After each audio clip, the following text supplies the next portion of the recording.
Hello and welcome to Don't Spoil the Ending, episode 17 this week. That's right, isn't it? Episode That's 17. right, yep. Yeah. If you say so. Yeah. Well, I've just checked it, so I should really know, shouldn't I? Episode 17, that's quite a few weeks into it. It is. Yep. I mean, again, I've tried to do a professional intro and I don't really know where I'm going. But no, this is a podcast about films, games, entertainment, media, and the like. General media. Yeah, general media, and just a nice chit chat among pals. Yeah. If you're in the army, would that be your rank? General media. You're off the pod. I'm Joe. Hi, I'm John. I'm Sam. Just a free man pod this week. Yep. Is this the first time we've done it with this free? I nearly said threesome, but let's not go there. Yeah. Me, JT, and Nick have done a 3-man for Split. Yeah. One of our highest listened to episodes. And me, you, and Nick did Nightmare on Elm Street 3 Me. man. You're sorry. pointing at me, but the listeners. Yeah, me, Joe, and Nick did Nightmare on Elm Street. Yeah, I was also another good one. That was quite up there in terms of listens. Yeah. Maybe free man pods. It's the way forward. So we'll try and struggle through without the other two guys this week.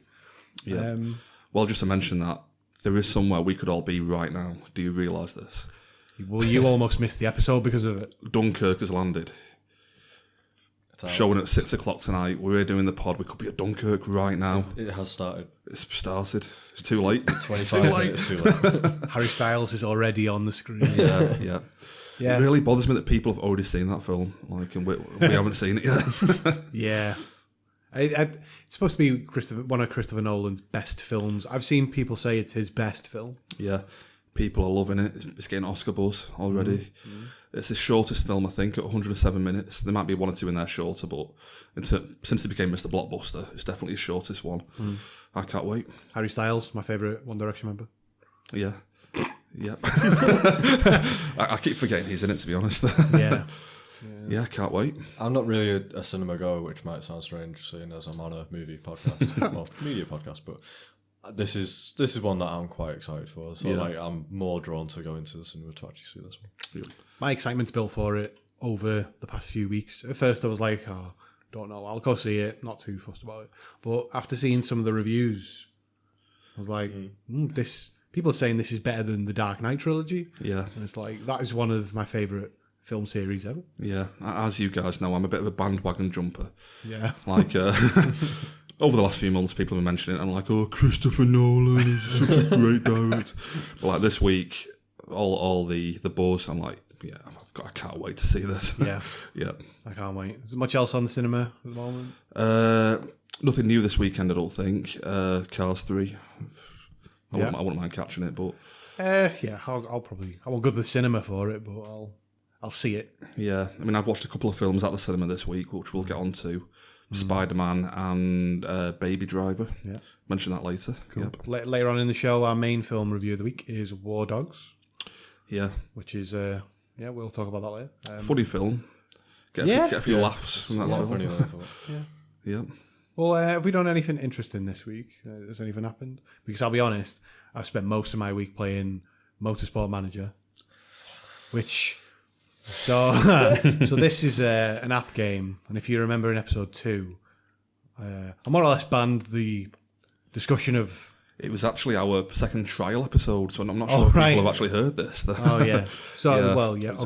Banned before the podcast ever got going. No, because I didn't want shit. I didn't want like shitty games. I wanted like real games. I didn't want like the £2 games. Well, this is because I brought up Egg Inc., which I still play, even though I've been playing that for a very long time. I refuse to have that on. And you absolutely slated me for bringing in a mobile game up into a podcast about media. We're a serious games man.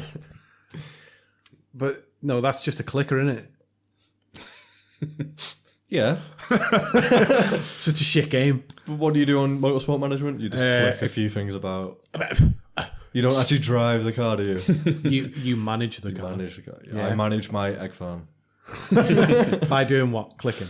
Clicking, upgrading. Clicking what? Upgrading things. What are you clicking? I'm clicking a button that produces chickens. Okay. On Motorsport Manager, you change tyres, you use pit strategy, you do all your car it's not like dead in depth or anything, but you do your car setup, hire drivers, hire people. It's great. I just like the fact that you're kind of like moving the goalpost now. It's kind of like before, like no phone games. Now it's like, no, that clickers. We don't want clickers. This other stuff, that's okay.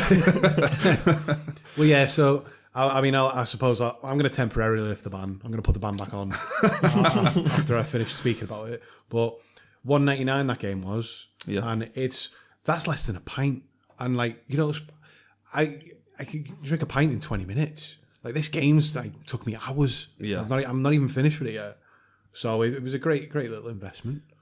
I played it a couple of years ago when it came out, or near when it came out, because it's quite an old game. They're releasing the second one pretty soon. Or it's on iPhone, isn't it? It's on iOS now. Yep. They've hiked the price up a little bit. Oh. It's now, I think it's $4.99 or something now. It does look good though. It does look really good. But you've got me back on this game. It's taken me away from my egg farm. Good. That piece of shit clicker game. No, it's a really good game. I enjoy it, and I agree for that kind of price. You get your money's worth and your time out of it. So. Definitely. So just fill me in on this. It's a management sim. Yes. But in terms of like NASCAR racing or something, or no, it's more like your lower formulas, like Formula 1, GP2 style stuff, Formula 3. But you don't do any driving, it's literally just putting the details together and... Yeah, then you watch your dots drive around a track.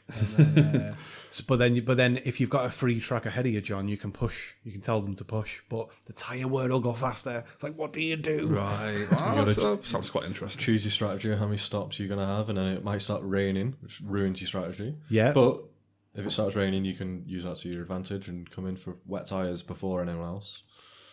That kind of thing. It's quite good. I think I could get into that, to be honest. It's actually a really, really fun little game. Yeah. That was so. If you, it's worth a look. So this is your podcast about all the latest games. This was released in 2014. Yeah, just on that note as well, just throw this in. You guys might have heard of it. There's a football game on the on your phone, like a football management game. I wish I could remember the name of it now, but I played that for like a year, kind of thing, a few years ago. Is it like Pro 11 or something like that? Or I don't sound maybe Pro 11. That might be it.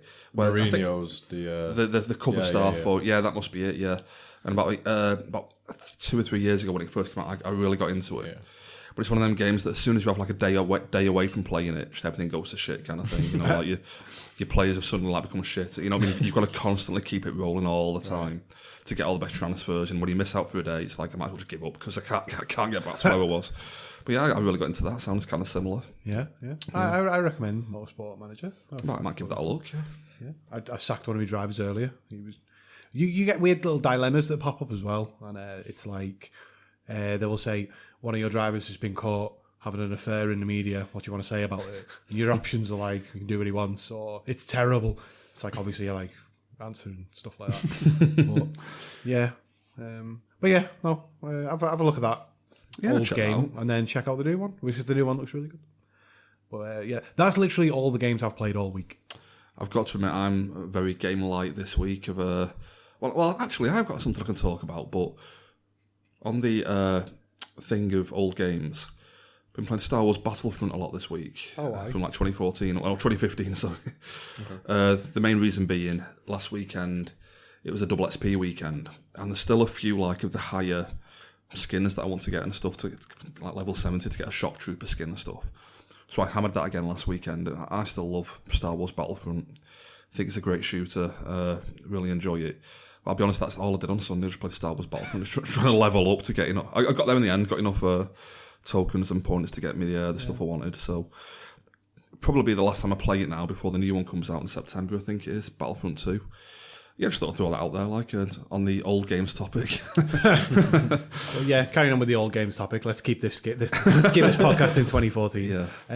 I've been playing GTA 5, which I mentioned last week. Been playing a lot more of the online races this week, and a lot of stunt races. Have you seen this? Have you heard about this? So it's basically, have you ever played Trackmania? Oh, I've got Trackmania Turbo on VR. Yeah. So basically, they've done loads of tracks. I don't know if they're community made or whatever. They're probably community made, but they're like stunt tracks, almost like you're like playing with Hot Wheels cars, and they're doing big loop-to-loops in GTA 5 with GTA 5's mechanics, which I love the driving in GTA 5. And yeah, I've been playing that online, and it's just so much fun. Yeah, It's really good. that does sound good. Can I just jump onto the Trackmania thing? Yeah, yeah. I've never mentioned that before, but got the VR game version of it. It was on sale for like $12.99 or something a while ago. That must be sickening. It's amazing. Like, yeah, you wouldn't think Trackmania Turbo would be one of the VR games to get kind of thing. But yeah, playing that, I'm only skimming the surface with it. I've played just the basic tracks on it, but all the jumps and the loop-de-loops and stuff, doing that in VR, it's amazing. Yeah. I've got to mention that a while ago. Yeah, I really enjoyed that game. Yeah. Yeah, no, I had what was the free one they had on Steam? Trackmania a while. It was like Trackmania Nations, I think it was. It was something like that, but it was basically Trackmania, but your car was the color of the flag, whichever one you chose. So you can either drive around with like a Union Jack or the Somalian flag if you want to be a pirate.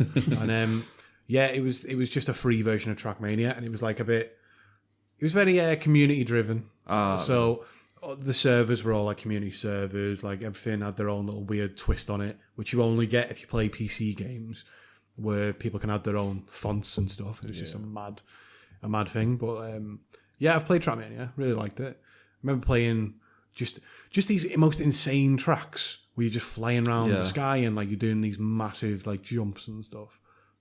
Yeah, it's crazy. Is this like an updated version of Micro Machines kind of feel to it, or like? I wouldn't. It's not the same type of game, but if you imagine Micro Machines, if it was like really, really, really good. Oh, well, I'm not accepting that. Yeah, more Hot Wheels, I would say, than Micro Machines. Okay, Yeah. that's fine. And in terms of gameplay, it kind of goes with a bit of a cross between like Mario Kart and a bit of a proper arcade racer kind of feel to it, maybe. It is fun. I mean, it's not Mario Kart for me, you know what I mean? But the appeal of it is the tracks that you can build and stuff into, all the mental stuff you can do on it, like, Yeah. No, I agree with that. Have you got anything else? I've got a few films all done with the games. Yeah, so I think we are. I mean, Yeah, I'm not going to. we've covered the apps. App of right, that's the main thing. yeah, we've covered that. See you later. We've covered that, and yeah, like So I've got a few films this week. Yeah. Let's jump into them if that's okay. Yeah. The first one I watched was Baby Driver. you were very excited about this. I was, the new Edgar Wright film. Edgar Wright did Shaun of the Dead, Hot Fuzz, The World's End, which love all them three. He also did Scott Pilgrim, which I'm not a massive fan of. This is more like Scott Pilgrim. Not a fan. It's good, it is good. It's just that people have been raving about it. Like, I think Kermode gave it 5 stars. So I went into it with high expectations. I like Edgar Wright. And I know I've got some weird taste, weird personal taste with films. I'll just explain this to you at the start. Like, the film starts with him doing a bank job, but he's the getaway driver waiting in the car. And he does this little like dance, and he's got tinnitus, or tinnitus as they call it in the film, which I don't get. Tinnitus. Well, I've got that. But is that the American way of calling it, tinnitus? I never did. Yeah, they've got a funny way of saying it. They can't hear it properly. What was that, tinnitus? He suffers from tinnitus, so he constantly plays music to like drown it out. So he's waiting in the car with his headphones in, and he starts dancing along in the car while he's waiting, like, and he gets the windscreen wipers going and dancing with them, and it's just like, I was watching it thinking, what am I watching here? Like, I'm sure some people do like stuff like that, but they drop that after the first 20 minutes. They never go back to that kind of feel to it. Yeah. Like 10 minutes later, he's walking to get coffee and he's dancing around the street and stuff. And like it's from a different film. They don't go back to that at all later in the film. It becomes a proper like action bank heist kind of film. So just stuff like that sticks in my craw a bit. I'm thinking like, oh, not totally a fan of that. Is it particularly funny or? There's some funny stuff in it. I mean, again, comedy's a weird one, isn't it? But it was good. Some of the car chases are really good in it. The action is great. There's a really good foot chase in the film later on. Wasn't a big fan of the main character, Baby. Just didn't really get into him that much. Kevin Spacey's in it as like the head honcho. He's quite good in it. But overall, yeah, some good action scenes, stuff like that. But I wasn't totally a massive fan. Same with Scott Pilgrim. Some of that just rubs me up the wrong way, kind of thing. Some of the stuff in that game, that film, Yeah. like the constant game references and stuff like that. But I'll give it a 3.5 out of 5. It's good. It's a good film. It's just not for me, Shaun of the Dead level kind of thing. Yeah. But yeah, I enjoyed it.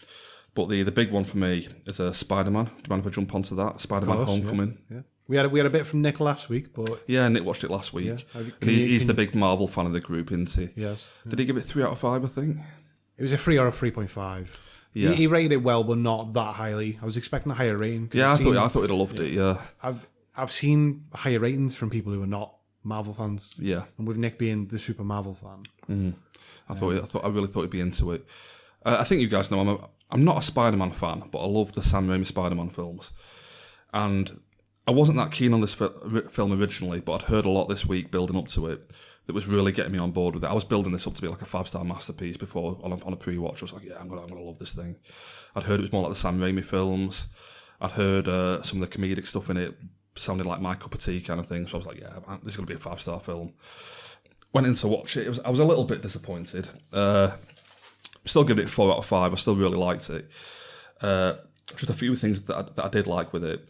Some of the comedy in it. It's like situational comedy kind of thing.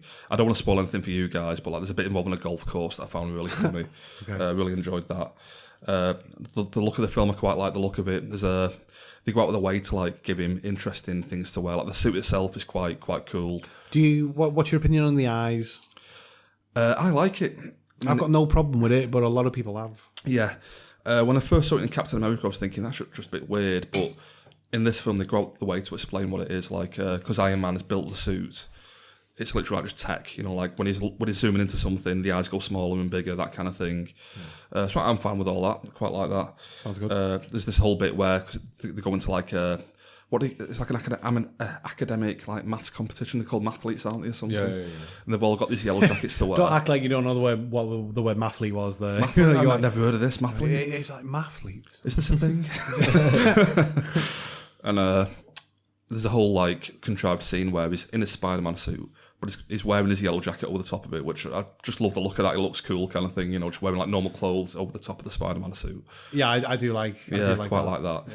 And like he's got a fat mate in it called Ned, he's actually quite funny. He's quite likable. And like at points, like he'll just put the mask on, and it's just funny just seeing like this fat guy with a Spider-Man mask on. It's quite. You good. usually see that at Comic Cons. It's like Yeah. it's fat Spider-Man or it's fat Deadpool. Definitely. Yeah. I don't know if I've told you guys, but I went to that Manchester Comic Con a few years ago. In And the there was Spider-Man costume. Or... there was a fat Bane there, which was amazing. He had just bits of bin liner just taped to him. It's the worst costume I've ever seen. That was quite good. There's actually a couple of references in this film that I quite liked. There's one to like Ferris Bueller, which, you know, I'm not a fan of references, but they do it in a way in this film that it feels relevant and like kind of, I just liked it. I thought it was quite cool. Yeah. Mentioned the suit, love that.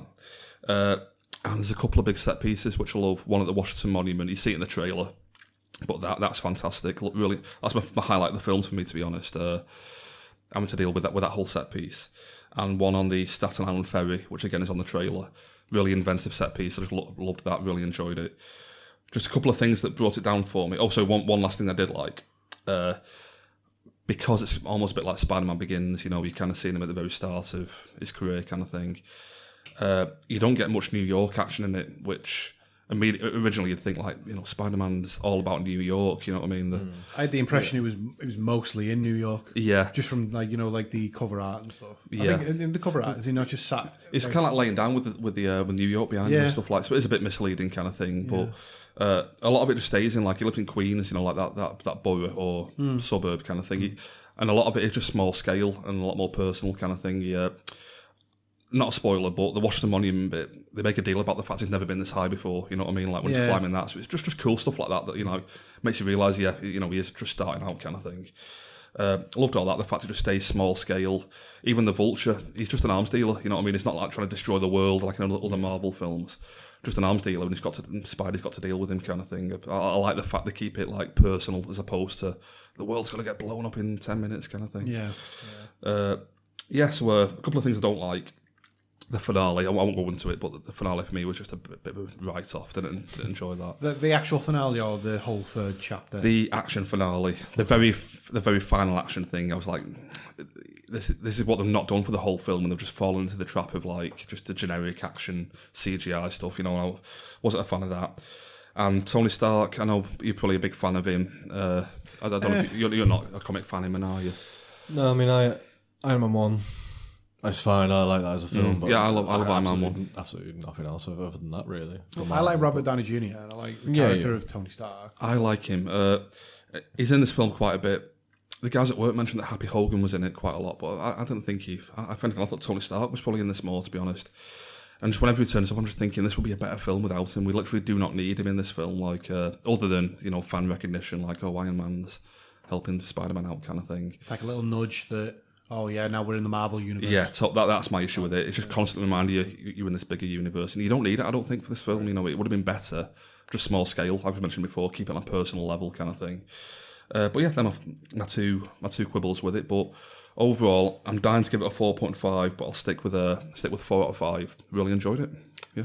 Yeah, I was going to say, it sounded like you were enjoying that, but I didn't know if you were going to go for a much lower score. Yeah, 4 out of 5. I want to, like I said, I was trying to build up to a 5, building a narrative going into it. I think I'm going to love this, but yeah, 4 out of 5, and hopefully on a rewatch can enjoy it a bit more, bump it up. 4.5 if the finale was definitely. If the finale was better, get rid of Tony Stark. You've got a 5-star film in your hand, I think. Yep. Talking of like a sort of failed finale, can I put my feelings on Knowing down? Yeah, definitely. I need to put that down on podcast record. This would be a good film to do. This one, it? Yeah. So Knowing, if you've not seen it, is Nicolas Cage, and he discovers. I'll skip all the main information, but he discovers numbers which predict events that happen, like tragic events that happen. And it's like, I can't remember, it's like the date and then the coordinates and then exactly where. For one of them, he just happens to be underneath a plane crash. So there's a plane crash just above him. It looks amazing, but it's like, that's quite a coincidence. Yeah. Anyway, it sort of ends up turning into an alien film, and then aliens turn up. Now, at the moment, I'm enjoying this film. I'm thinking, this is at least a 4.5-star film for me. I'm like, this is a fantastic film.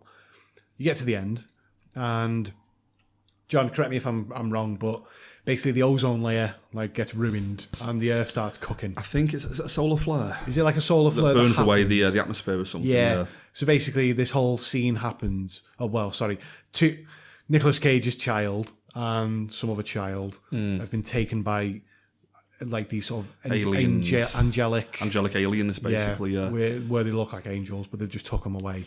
And like Nicolas Cage is like, goodbye. Bye. See you later. So they've gone. You don't know what's happened to them, and then you're expecting the film to sort of end with, the usual good ending, like the solar flare doesn't happen or something like that. The solar flare does happen, and you basically watch everybody burn, and you watch the Earth like sort of by cubic mile disintegrate into a fiery explosion. Yeah. Right? So you see that, and up to now I'm like, oh my god, they've gave this like one of them twist endings where it's like it's a bad ending. Yeah, like the Mist or something. I'm all for like a bad ending. I like misery. Yeah. Like, don't like fun. We've established this on the podcast. Woo, fun please. So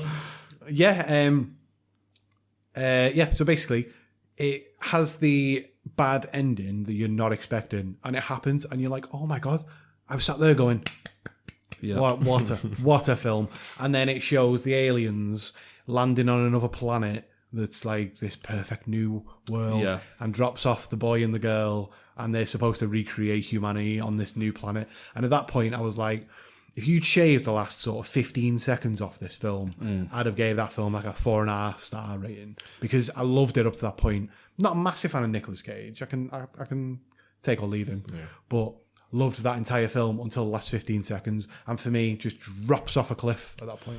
Can I jump in on this for a second?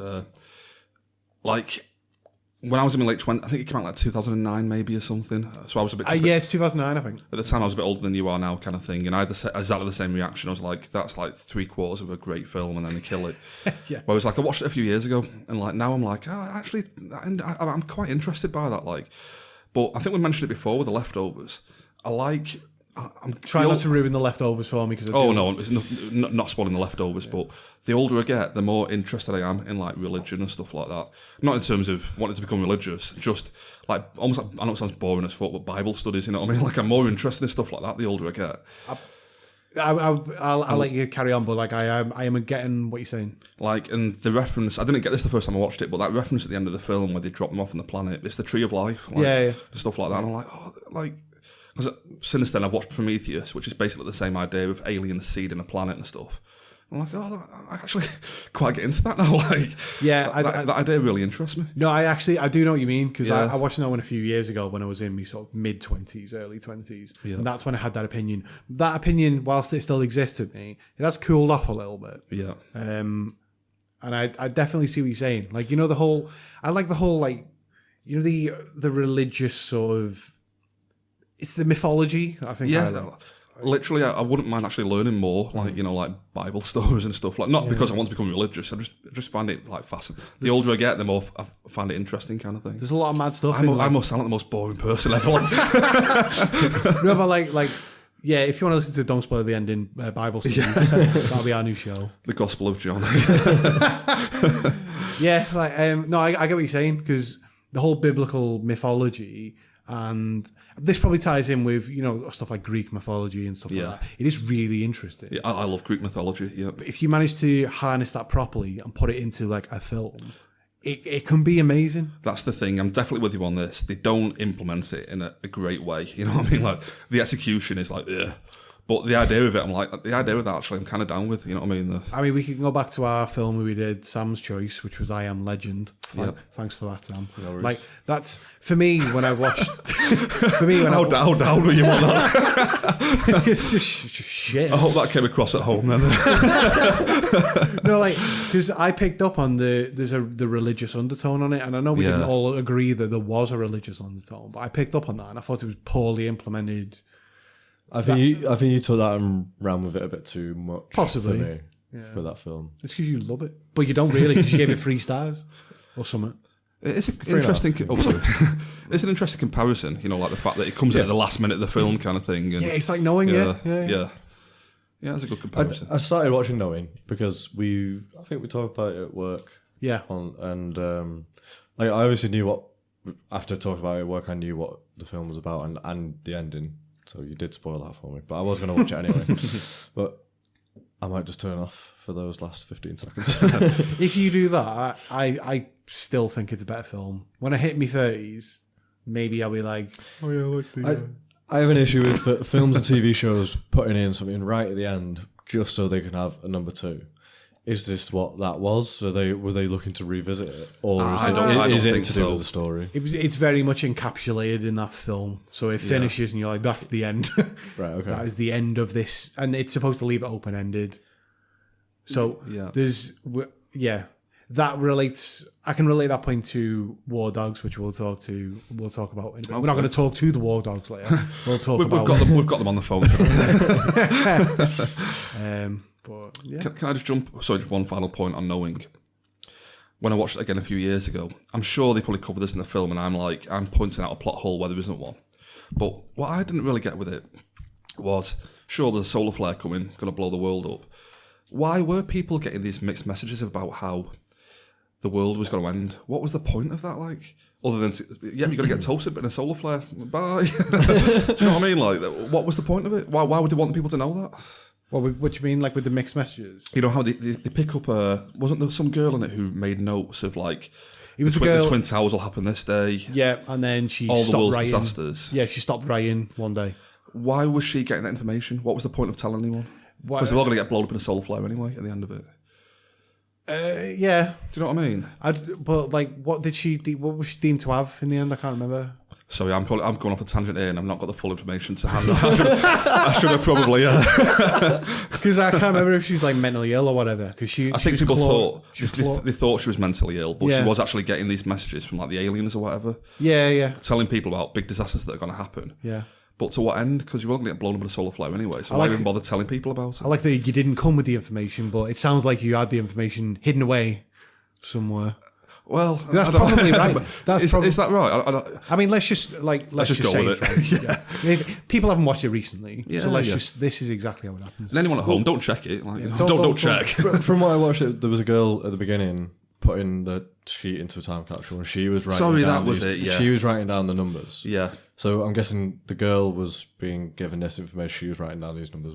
Didn't really finish, and I'm guessing it was his job to sort of like. I'm sure in modern day, weren't they trying to find the older girl or something? Well, that's where I was thinking the film was going to go. That she's going to come back as an adult, and I'm sure they found her. You know, I can't remember though. Right. That's how I felt where the film was heading. I kind of didn't get that. Do you know what we should have done? We should have came to the show, and I shouldn't have just brought it up, and we should have went back, and we should be knowing the fact. Yeah. Oh. So episode 18, knowing the film review. We'll do a better job than what we did now. We'll actually watch it this time. Yeah, good. Well, Yeah, that was good. can we talk about Bitcoins? I want to hear about Bitcoins. So, Sam, you're I wouldn't call you the resident expert on Bitcoins on the show, but we're going to time this. I'm looking at the clock now. I don't want too long on this, but let's talk about Bitcoin. The thing is, we have talked about Bitcoin off the podcast. Me and you have literally spoke about Bitcoins Basically, just every day. it kind of came up in work, and I almost didn't want to mention about Bitcoins because I know where the conversation goes. I've had conversations with other people about this. John, do you want to know why Sam doesn't want to talk about Bitcoins? Because he thinks I'm going to buy all the Bitcoins. All of them. By so many will affect the market. Well, Bitcoins are a cryptic currency. They're like the US dollar, but it's all virtual, cryptic, encrypted currency, like internet money, basically. If you want the simple man's terms. Can I confirm, like, Computer Exchange have this all plastered everywhere, Bitcoins? You can trade your stuff in for Bitcoin. Is this what we're talking about? I'm not seeing that, but that's Really? interesting. I literally, every time I go to Manchester, they've got like a pod where you can go and do it. They accept instead Bitcoin. of going to the stand. They accept it as a payment. They pay you in Bitcoins, I think. Pay you in Bitcoin. Yeah. I quite like that. I might trade all my stuff in. I've got a few things I might be able to trade in I there. hope I'm not speaking out of turn here, but I'm sure this is what they do. Like, I've seen it plastered all over the Arndales. No, I yeah, guess so. Manchester Arndale. But I would guess you'd be able to pay in Bitcoin, but We'll come back to the CEX selling you the basically giving you Bitcoins in exchange, because when you Johnny, you're a complete novice on Bitcoins. I literally got no idea. If you knew some of this stuff, you'd be looking at the CEX thing going, if that was running a few years ago, like yeah. you wouldn't believe Basically- what would have happened. Right. If what you're saying is like you could trade in a console and you'd get Bitcoin. So like say a few years ago. 2 years ago, Bitcoin I think it absolutely plunged and basically dropped down from a massive high to around $200. So you could be trading in a console and say you get half a Bitcoin. You could have traded in a console and that half Bitcoin now would be worth just over £1,000 for your old. So just put that in perspective, John. 2 years ago, you traded in a PS3 and you got half a Bitcoin because it was worth $100 at the time. Right? So that's probably what you got for PS3 2 years ago. Today, that would be like $900 or $1,000 because you've got the Bitcoin earlier and the price has jumped so high. Because it's gone but so far back up from that $200. I'm disappointed already. I feel like I missed the boat. Well, John, like this leads me on to it. Current price, John, for a Bitcoin, it fluctuates like every day. Like I buy a couple of hundred, but the current price is what? Have you got it there? The current price as of an hour ago, because For my one phone Bitcoin. is on airplane mode for the podcast. Yeah. Bitcoin price $2,732.50. For one Bitcoin. For one Bitcoin. Yeah. So if you think that a few years ago they were like a couple of $100 for one Bitcoin, you could have bought 5 Bitcoins a couple of years ago and you'd be raking in thousands of pounds. Sorry, guys, just got to go to Manchester. But back in a minute. Trading your thousands of Blu-rays. Yeah, the whole collection is going. When you actually read about Bitcoins, it is fascinating. Like, it's just because it is like, it's a virtual currency. It doesn't use banks. It doesn't do any of that. You can just transfer it. I mean, it sounds like Forex trading this, basically. Like, you buy Bitcoins and then they rise and rise. And... It's down as a currency, but a lot of people like myself see it more as an investment, like Forex or general shares and stocks. So basically, I've never used it as a currency, and I don't really intend to. No, yeah, Bitcoins is like a really interesting thing. So it's worth reading into, because some people, they might be 2,000 now, they were a couple of hundred a few years ago. Like, I've had stories of people I know who, when there was a big spike last time, they bought their Bitcoins for a few, like £100.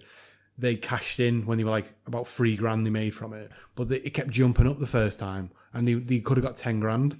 So you've lost $7,000. It's like gambling almost, but it's like traders' regret, isn't it? Traders, often sort of like you have. It's a similar thing in betting, so you feel like you're watching a game, you're sort of like, oh, next goal scorer is this man. Yeah. It's 20-1. You're like, oh, I should have put it on. No, I won't put it on. And then he scores, and you're like, oh, I should have put it on. But if you think like they're above $2,000 now, there are some people thinking it's going to go much higher than that. Really? So $2,000, some people are going, well, it's still a good time to get in because it could reach $5,000, which you're going to double your money. People are predicting higher than that. It's going to go to $50,000. So I mean, like $2,000. That's a big percentage increase. When you look at stocks and shares and stuff like that, when you look at like a 10% increase on your investment, or return on investment in a year, 10% increase, like it's a pretty significant amount, really. Like for anything to go up that amount. You get that back on an investment, that's you're looking pretty good. I mean, investments go either way. So we're talking about the very, very positive side of Bitcoin, where you trade in a console 2 years ago and you fucking And now you've got $5,000. That's literally a possibility. Like what you just said then is something that has happened. The price in the last week has been crazy because there's a deadline in place for quite a big decision on where Bitcoin's going to go.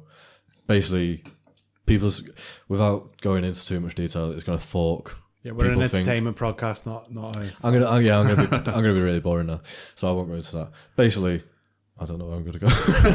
So there's going to be a decision made soon, which is going to affect the price of Bitcoin one way or the other. Right, okay. Yeah, Sam's either going to lose all his money. Get on board now. Well, this is the thing. Like in the past week, which is where I was going, was it's fluctuated so much in the last week. It's gone from 2,300 to 2,900. 2,900 is nearly hitting a new record for Bitcoin.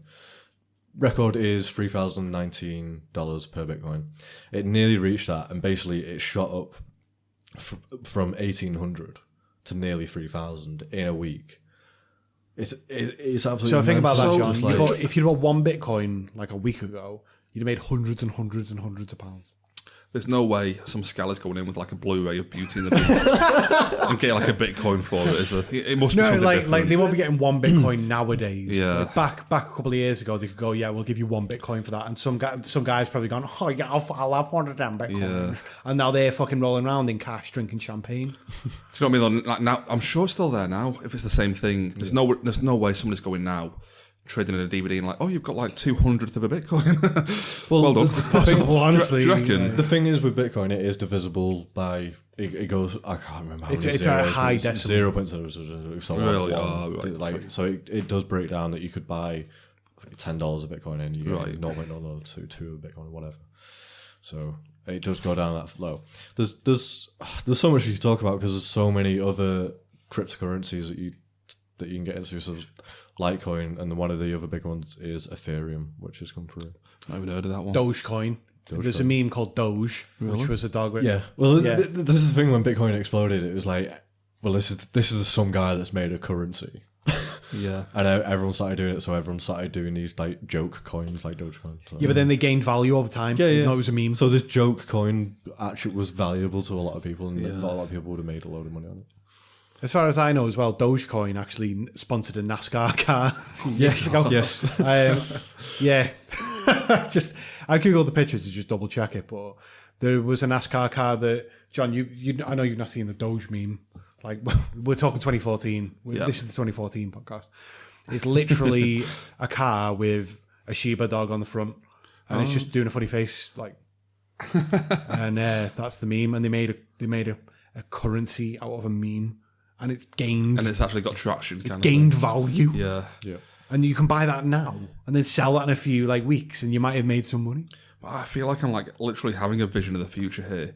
I'm picturing some like a post-apocalyptic world where Inman is king, just sat on his throne of Bitcoin, this kind of thing. Like, The whole world just revolves around Bitcoin. There's so many stories of people just becoming millionaires and overnight, and it's just kind of like, it is amazing. Like anyone that got in it, can who we bought make- thousands to begin with, it's crazy. Make the sort of final point before we move on from our financial Bitcoin 15 minutes it's turned into. Bill Gates literally said that Bitcoin is unstoppable. There's no stopping it. It's just going to keep going and going. Yeah, keep rising. Because it's the main cryptocurrency. Might get a better one, but it's the main one. It's the way forward. It's the future. So, yeah, I almost feel bad telling listeners about it because I don't want them jumping on as well. I know, yeah. Yeah, disregard what we just said. don't do. Just put it in, like, we probably need, do we need to put a disclaimer on it and say, do not take any financial advice from our entertainment podcast. Yeah, definitely. It can go both ways. You can lose a lot of money by investing in Bitcoin. And you probably will, listener. Yeah, stay away. Stay away. Leave the Bitcoins to Sam and who he chooses to share them with, which will be me and John. But yeah. All right. Well, that's our finance section. Let's talk business. SoundCloud's going down. So all our stuff's on SoundCloud, and apparently they've got enough money to last until winter this year. Winter is coming, and we'll come back to winter is coming. As soon as the end of the year comes, SoundCloud's looking really bad. And we've got all our stuff uploaded onto SoundCloud. So we might have to migrate at some point, which is going to be a pain in the ass. But that's probably a conversation off the pod we should be having. I had no idea about this. Like, I would have thought other pods probably listen to this pod. Well, because we've got that many followers. We've got that many followers. That many we've podcast followers. We've got a good Facebook campaign going. We have got a lot of affiliate podcasts. Yeah. They better be listening, because if they're on SoundCloud, heed our warning. Yeah. Winter is coming and it'll come for you as well, unless you do something about it. Coming for you, Britpod scene. Yes, what we're going to do. Then will that be the end of the show? Don't know. Have SoundCloud got a solution to this, or is this kind of like we're just going to leave SoundCloud? Because this isn't good news for SoundCloud if everyone decides, like you said, to migrate to other services. Well, this is bad news for us. We're on all of our stuff. Hours and hours of stuff is on SoundCloud. And because I think a story came out that they were going to go down in autumn this year, and like just gone. Go offline. But they've said they've got enough money to last till the end of the year. Don't quote me on any of that. It's all alleged. I don't know what I'm talking about. This is all allegedly stuff. As of this pod, Bitcoin is going to go through the roof. SoundCloud is going to go out of business. So in SoundCloud, sell. Bitcoin, buy.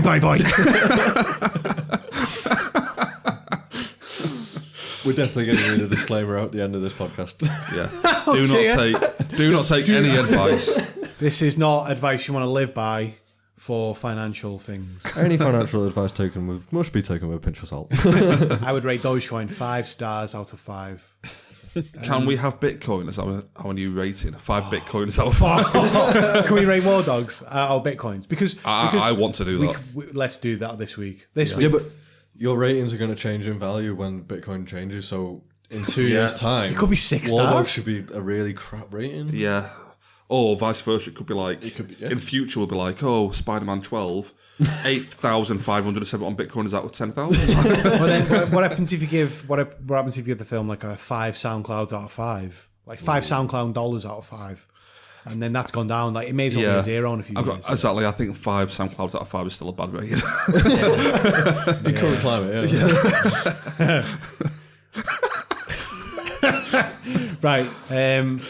Before we move on to our main film, have you got any final points? I was going to talk about Game of Thrones a little bit. Yeah. Game of Thrones, that's started again. We've got our own podcast on the show. John, I'll let you do the housekeeping on that in a minute. But no, I really, really enjoyed that first new episode. I think they did a good job of easing the viewer back in. There was no strange stuff. Like the first couple of minutes without ruining it. If you want to ruin it, go listen to the Game of Thrones podcast on our channel, which is by John and Nick. Again, John, you can promote that in a minute. But the first couple of minutes, I was a bit surprised, and it was nice to be surprised by it. But the rest of it, I was like, I enjoyed that. That was really good. I caught up. I feel like I didn't need to rewatch season 6. I think you've kind of swayed me on that point, really. I felt it started a lot stronger than it ended up. But like you mentioned, they're just catching people up, aren't they? You know what I mean? That's all they're doing, kind of thing. It was like a good episode with a subtle recap. Yeah. It was like an ease in. In that way, it's good, isn't it? You know, they do a good job of showing you where everyone is, what they're up to, what the goals are, Yeah. and go from there. No, I liked all that. Yeah. Can I talk a bit of a theory? Or Yeah, go for it, yeah. So there's a theory that Xerxes. I think Xerxes is the 300 prince. It is in it with the X. Yeah, X, So, yeah. yeah. Cersei. Xerxes. There's I don't know if it's in the books, John. I don't want you to confirm this for me because Okay. you might know. But in the books, when she meets that fortune teller or the person who can tell the future, she says, "You'll see your kids die before you." That's a known fact. Yeah.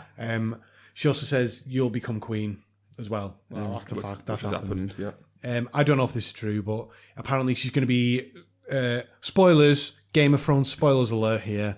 I don't know if this is a rumor, but she's going to die at the hands of a sibling. I think, was that mentioned in the TV show? Is that in the TV show? Again, don't quote me on this, but that's kind of common knowledge, I think. That, Okay. Well, she's going to die at the hands of a sibling, Yeah. and it's going to be someone who's going to wrap the hands or hand, I can't remember, but like they're going to use your pale throat or something like that. So it's going to be a strangling, basically. Yeah. And on the first episode of season 7, when Xerxes is talking to Jamie on the map that she's having painted of Westeros, she stood on what's I think it's called the neck of Westeros, Yeah. and Jamie is stood on what is called the fingers of Westeros. Yeah. And it's very much like, well, Jamie's going to be the one to strangle and kill Xerxes. Yeah. Xerxes. Can I, like, that is, I think Cassie at work mentioned that. Like, that is definitely a theory. We're giving a shout out to Cassie at work now. Yeah, we've mentioned her on the Game of Thrones podcast as well. Shout out. Her and Lauren, yeah, got a shout out. We're going to have to start charging for these shout outs. Yeah, well, I already have. Yeah, Bitcoins. Yeah, Bitcoins. One Bitcoin for a shout out. Going off from that, again, I don't want to bore you with the book stuff, but there's a song that Ed Sheeran sings in this episode. Have you heard about this, Inman? Ed Sheeran. I have. I looked up. Verge is one of the websites I go on, sort of like for tech and stuff like that. And then on the Monday, because it shows on Sunday in America. Yeah. So anyway, I looked on there. I'm not a Game of Thrones fan. I've not watched it. On there, it was like Ed Sheeran's in it, and I was Yeah, like, just- "What the fuck?" Just randomly. Yeah. We'll talk about that in a minute, but I've got no problem with that. Oh, okay. We'll come back to that. But Yep. he's singing a song in the TV show, and the part of the lyrics are "Hands of gold are always cold," and it's about strangulation and stuff like that. Really? But in the book, that comes loads earlier, and it's about Tyrion strangling Shay. You know, remember the woman he killed? His like lover, basically, who was a whore and stuff. He killed her, and the song is about that. But in the show, they've never referenced that in terms of that. In the show, it's almost a nod to the fact that Jamie might be the one killing Cersei with the hands of gold are always cold kind of thing. It's almost like they've like re-engineered the use of that in the book. Yeah, to nod mean- to nod towards something. you know. Yeah, which like if that happens, I'll be like, that's a good little thing to put in there. I think it's going to happen, and the whole fact of Jamie being the King Slayer is now going to have to become the Queen Slayer because she's going mental. Yeah. and it's going to have to put her Yeah. down basically.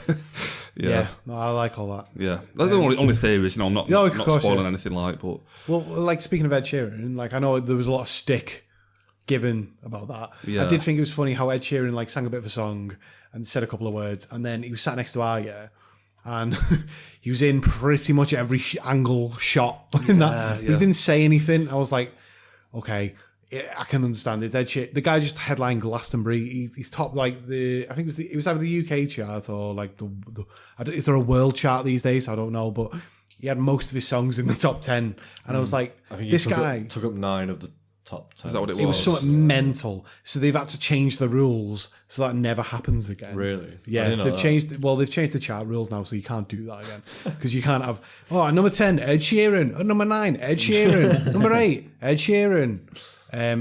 So they've Ed Sheeran's like a big star these days. So to have him on the show, I was like, okay, well, I wouldn't necessarily have Ed Sheeran on anyway, but he was on it. When you look at some of the other like sort of guest musical acts that have been on there, Mastodon, they're a metal band. They look like they belong in the in the Game of Thrones universe. yeah. They look like they believe in like they live in the wild. Yeah. What's the name for the wild? Is the Wildlings? Wildlings. Yeah. Wildlings. So they play a bunch of those characters when Jon Snow's up in the north, past the wall, and there's a scene in an earlier season which is Sigur Rós, who were a band that I've seen live. They're really good, but they played a full like little bit. Can you tell me what part were they in exactly in the TV show? I can't remember exactly what part, but it was at like a festival type thing. Well, can I guess? Was it like a Joffrey's? The thing is, they play the song. Oh, why can't I remember this now? At the Red Wedding, the Rains of Castamere. That's what it is. That's right. Yeah. On the soundtrack for season 3 or 4, they play the Rains of Castamere, which is the song the Lannisters always play to remind their enemies how strong they are, because the Castameres were a family they wiped out because they crossed them, basically. And at the Red Wedding, a band plays the Rains of Castamere, and that's when Caitlyn's like starts to click on as to what's going on. And I believe on the soundtrack it's definitely Sigur Rós, but I don't know if they were actually in the show doing it. You know what I mean? No, they're like physically, like if that's the exact moment that they were in it. Yeah. I mean, I seem to think of it as it was one of the Joffrey moments. Maybe they might have changed it. In the book, it's definitely that bit. Well, in the book, Sigur Rós played Sigur Rós that definitely bit. like I'm sure they played the Rains of Castamere, which, like you said, is that like iconic thing. And it, for me as like a sort of a fan of Sigur Rós who's seen them live, that was really cool to sort of be told afterwards. Yeah, to know that was them. It was it was Sigur Rós doing that. I was like, oh, that's really good. So I've got no problem with Ed Sheeran being in the show. There's one other Snow Patrol as well. We're in 4 or 5, maybe. Yes, that's right. I forgot about that. Yeah, but they were a bit more low key. I'm sure that the lead singer was just on horseback, singing a song in the background, kind of thing, or something. My issue with it is literally the camera lingers on his face as he turns around. It's like, oh, I'm Ed Sheeran. Yeah, no, I can get behind. Do you know what I mean? Though? Yeah, but then again, I kind of like, I'll try and ignore that because I mean, it doesn't bother me that much. You know what I mean? It's a minor thing. Yeah, but yeah, no, I get your point. I feel with these cameos, it's a step too far with Ed Sheeran because he's just such a huge star. Everyone knows who he is. Like Snow Patrol, Mastodon, Sigur Rós, all a little bit under the radar, and sort of like if you don't know, you don't know. Like Ed Sheeran, it's like I'm not a fan of his music, but I know who he is. Yeah, and it's like it's immediately going to be straight on it that. Oh, Sheeran's Ed Sheeran. But I don't know whether it takes away sort of like anything from the character where you're going, oh, that's Ed Sheeran. That's Ed Sheeran sat there, rather than that's that. I know he doesn't play a big role, but it's like, is that a character? Like, does he have a character name, like kind of thing? He literally doesn't. I don't think. No, It's just I feel like, oh, Ed Sheeran sat there. But that's the thing. He has a little singing piece, so you can sort of say, okay, well, he was in it because there was a little singing bit in it. If he appeared in Westworld with a little like cowboy hat on, was like, howdy partner, I'd be like fuck this. But it was, I feel like it was as tastefully done as you can do it when it's obviously a publicity stunt. That's how I'm going to put it. Yeah. So. Just a bit of background for that as well. Apparently, they're saying now, I don't know if this is because of the backlash from it, but they're like, oh, well, Maisie Williams, who's Arya, is a massive fan of Ed Sheeran. And we did it as like a birthday surprise for her to get him on the show. You're just thinking, oh, really? Nobody asked. Yeah. No, all right. Well, do you want to do some housekeeping on that, John? Do you want to promote your other podcast? There's not this one. Just one final thing, Joe. That you find really hard to promote this show on that one. It's always Nick doing it. It slips my mind, Joe. Of course it does. I'm so into the world of Twin Peaks and Game of Thrones. It just, you know. I've sat there editing episode after episode and composing the music, and you don't even give props to the main show. You know me, I'm quite absent-minded. You know, it just literally slipped out of there. Yeah, I get that from the podcast. Just one final thing before that. How did you like the Hound in the new episode? I liked him. I thought he was all right. Yeah. I like the fact he called out Thoros of Myr for being bald. Do you remember that bit? Yeah. That was quite good. Yep. I like that. Yeah, I thought that was great. I like the Hound. If you want more of this, check out our Game of Thrones podcast. Listen to the sell, Sam. Yep. Listen to the. Me and Sam are going to stay silent here. Sell it to us. Yeah, if you want more of this scintillating conversation, check out the Game of Thrones podcast. Me and Nick, we're planning on getting a few guests in. Joe, you're always welcome. I'd love to be a part of it. Yeah. That wasn't sarcasm. Yeah, check it out. It comes out every Tuesday or Wednesday, every week after the episode airs. Wednesday. Don't worry, John. I'm not on the show. I just know when it comes out. Cheers for that. Every Wednesday, Game of Thrones, full breakdown of the episode. Me and Nick talk about it. We'll have a few guests on in the upcoming weeks. So, check it out on iTunes. Called DC Presents Game of Thrones. I'm sure you'll love it. It's on the same channel. So if you subscribe to Don't Spoil the Ending, which is the main show, John, then you will also receive those for free. You'll find it through there. This is a free podcast. But they will also be on the feed. That's right. Yep. Yeah, a couple of things I've watched this week. Netflix originals, the stand-ups. As we've said before, comedy is hard to judge as whether giving it a rating and stuff like that. It's very personal sort of taste to it. The stand-ups, you find a stand-up comedian funny or not. So I was thinking it's very strange for them to do a series where they have 6 separate stand-ups doing 6 separate episodes. I've watched 3 episodes so far, and they come out and you kind of have a first impression of sort of like whether you're going to like a comedian. I've liked each of the 3 episodes, and they've been very different comedians. I think they are very good. I don't know who chose the comedians to be on the show, but they've done a very, very good job. Who are the comedians? I don't have the names. This is fantastic. I was briefly mentioning that Netflix has done a really good job with that because it's a Netflix original. Right. It's done in front of like a live audience and stuff. Like, I'd love to know who the comedians were. These comedians could have bombed, but they just absolutely haven't. But who were these comedians? The comedians. If you want to look it up, you just look it up on Netflix or IMDb. Right, or something we're gonna look it up now. We're gonna divert from the usual way of doing the podcast. I'm gonna have a look at what you're on about. I would definitely like to know. But before, while Joe's doing that, let me know what I'm googling before you. Oh, Netflix stand-up, is it? The stand-ups. The stand-ups. The thing is, they're not well-known comedians, so I'm guessing you're going to look it up and not have heard of them anyway. So me giving the names, I could give out any 3 random names now, and you're going to go, oh yeah. Just while Joe's doing that, you're a bit of a fan of Louis C.K. Louis C.K. Loves Louis C.K. Seen him. I also love Louis C.K. Oh, you're a fan as well. I just randomly found a clip online on YouTube. I'm not sure whether it's from his show or not, but David Lynch was on there. David Lynch, director of Twin Peaks, all that stuff. Okay. And he's playing like an executive or something. And basically, Louis C.K. is like pitching for like a job or whatever. And he's pitching to David Lynch. And David Lynch is going, show me the funny. And like, does it ring a bell at all? Or?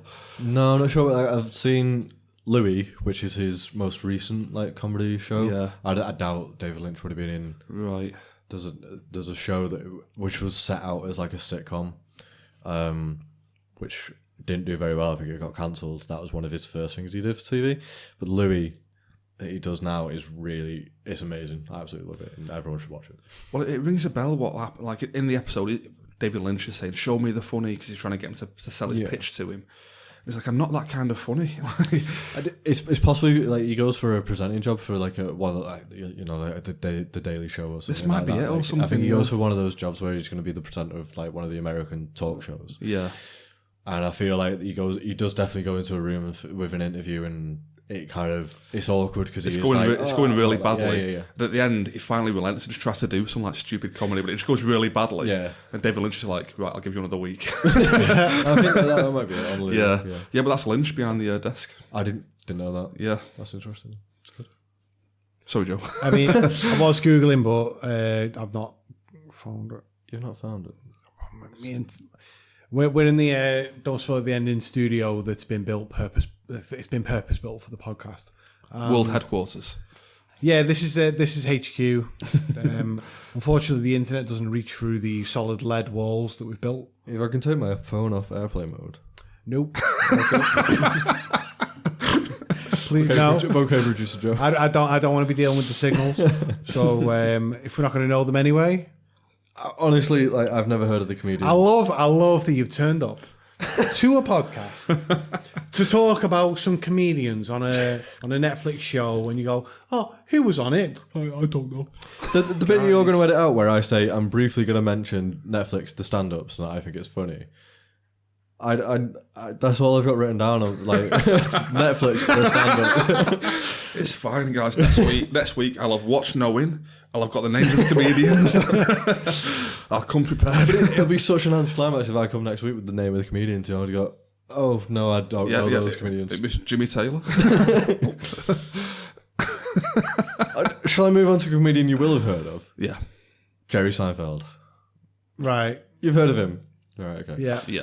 You're a big fan of Seinfeld. Seinfeld, really good show, TV show. I've been watching it a lot. I'm up to season 8.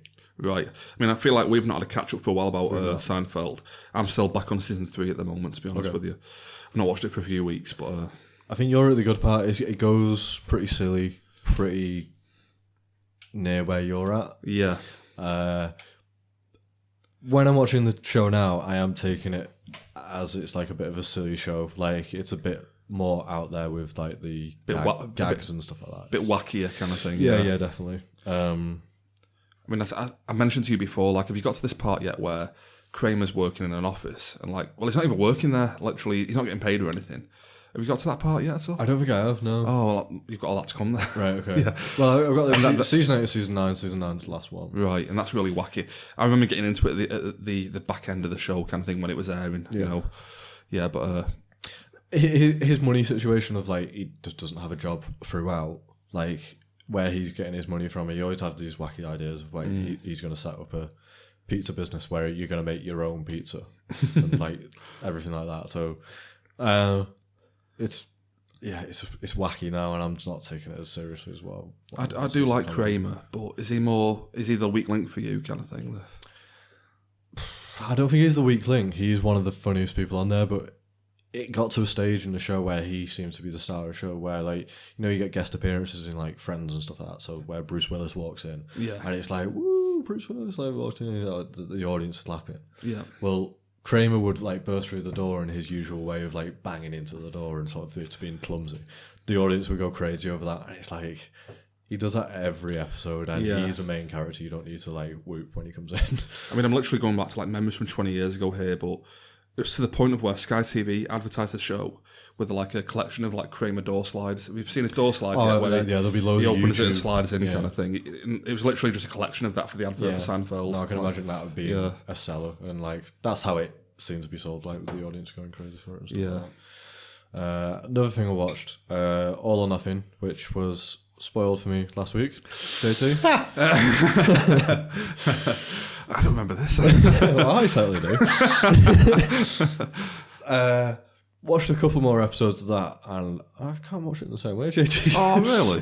I find that funny because I watched it knowing how they finished the season kind of thing, and I still found it engrossing. Well, this is the thing. I'm not into my NFL kind of.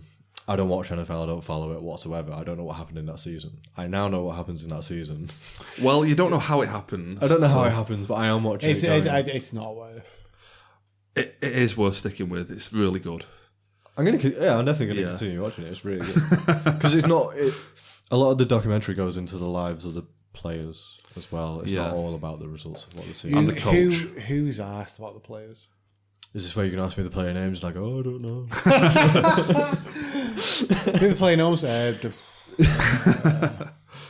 Number 68. Yeah. Literally can't even remember the quarterback's name. Well, the main quarterback gets injured for a lot of that season. Oh, I can't think now. Does he? This isn't a spoiler, surely. He goes down really early on in the season. He's not injured yet. What episode are you up to? I'm like halfway through. No, like he's injured the season before for a lot of the season. Oh, I might be getting the seasons mixed up then, maybe. They might have won the Super Bowl the year you watch it in, man. It might not be a spoiler. All right, okay. How many bitcoins is he worth? I don't know, my maths isn't that good. He'll be on I mean, I didn't want you to, like, calculate me an answer. To be honest, it was a throwaway comment. But can I mention, though, I think you will like it. Stick with it, definitely. It's a show that it's more about the journey than the destination. You know what I mean? It doesn't really matter how it ends up like. It's more about how they get there. The journey? Yeah. Yeah. No, that's definitely how the documentary's going to. All right, then. Well, I suppose we'll take a little break, and then we'll be back after this little break to review the film of the week, which is War Dogs.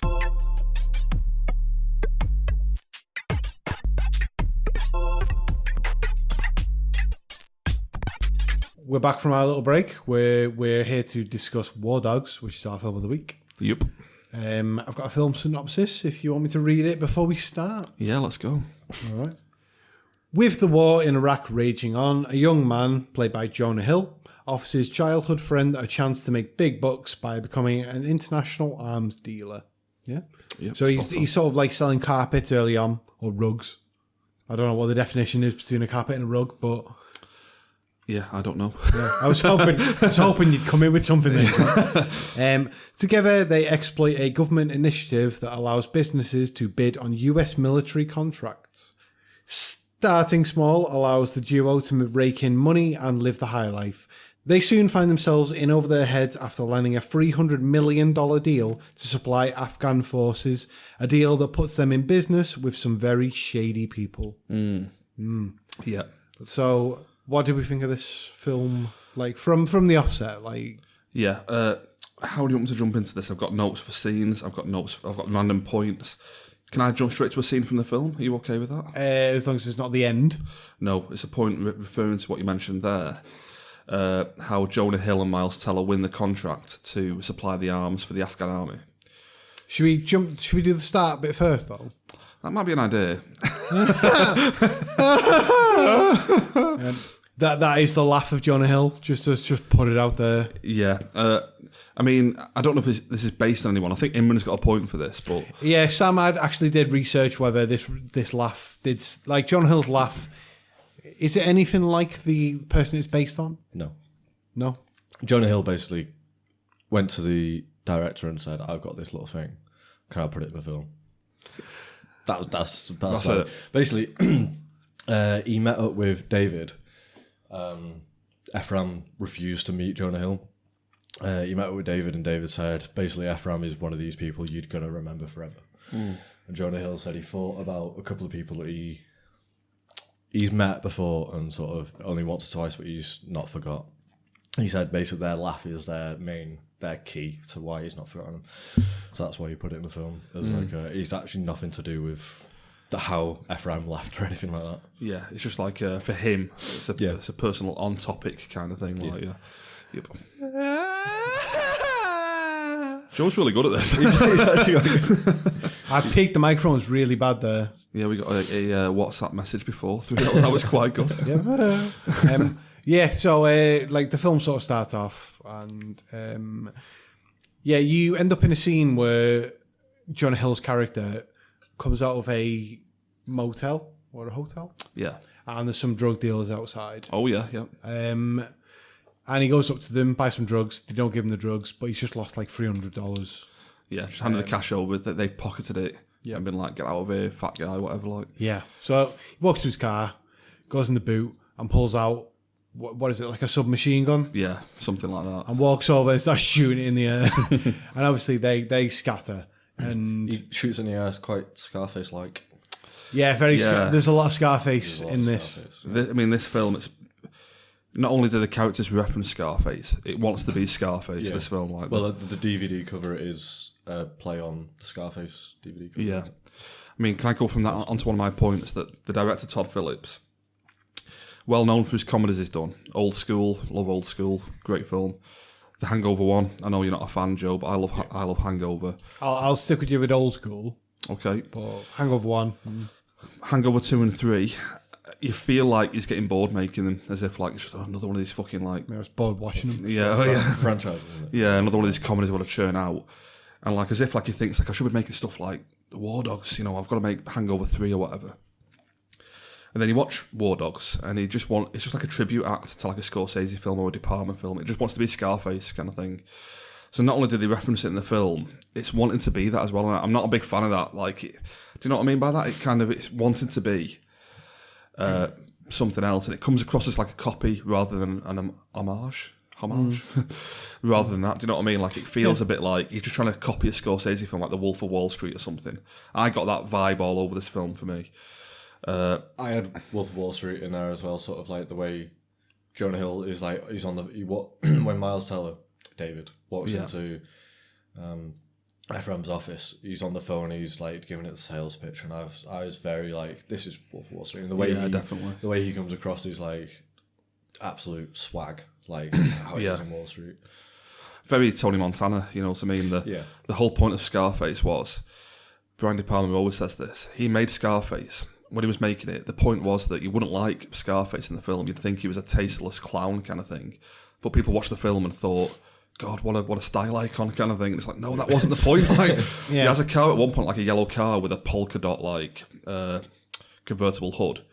And he put it in there as a point to show that Tony Montana's got no taste whatsoever. And yet, like, rappers and stuff watch that film and think, I'm going to copy that. What a cool guy. It's like, no, that isn't the point. Like, it's trying to show the complete opposite, but people don't get that point. And I feel like almost like Todd Phillips doesn't get the point. He's trying to copy Scarface in the wrong way. Do you know what I mean? Like, in a similar vein, it's not exactly the same, but and I know we're going to mention this later on. It's based on an article. Basically, the writer of the article was saying sort of like his articles are more about the system of sort of like the gun running for the government. The film comes across that it's more about those two guys.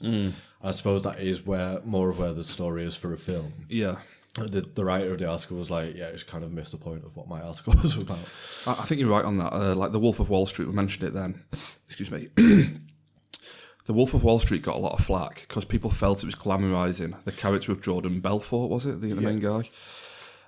Whereas I didn't get that. I thought it does make him out to be a bit of a loser by the end of the film, you know what I mean? That he was a complete shyster. Whereas again in this film, I don't know if they're going for that, but it's almost if they make it look like cool what they're doing and stuff, you know what I mean? Like they don't portray it in the there's just something there that they don't totally nail. Yeah. It feels like they're doing these cool things, whereas when Scorsese does it, it feels like, yeah, sure, it's funny what you're watching, but there's always a thing in the back of your mind that you shouldn't want to be like this. You know what I mean? Like, it's not anything to want to be like, whereas Todd Phillips is not Scorsese, basically, you know? Yeah. It almost felt like, look at these two guys, anyone can do it. Yeah. It's like, well, I mean... No, you can't. Exactly. Like, the film does get us some interesting points. The fact that just anyone can be an arms dealer. Because, I mean, they literally did it in real life, didn't they? You know, they got this massive contract, drove through, was the Triangle of Death or whatever it was in Fallujah? That's what they said in the film, yeah. Is that what it was? Jordan, Afghanistan. Yeah, and is Fallujah in Afghanistan maybe, or Iraq or something? Because they're going through Fallujah at one point, aren't they? And that's where they get attacked. Yeah. So they actually did all that in real... Well, I presume it wasn't like it was in the film, but they did all that in real life. Are you saying they actually drove through the triangle? Don't quote me on that. Well, that's the thing, like, at the end of the film, it says, like, this is based on an article that is dramatised. Some characters are created to fulfil the film.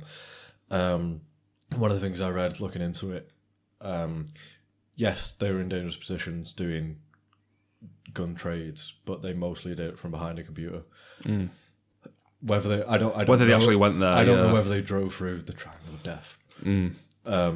It does make sense for them not to do that, doesn't it? In real life. Yeah. Maybe someone did drive through there.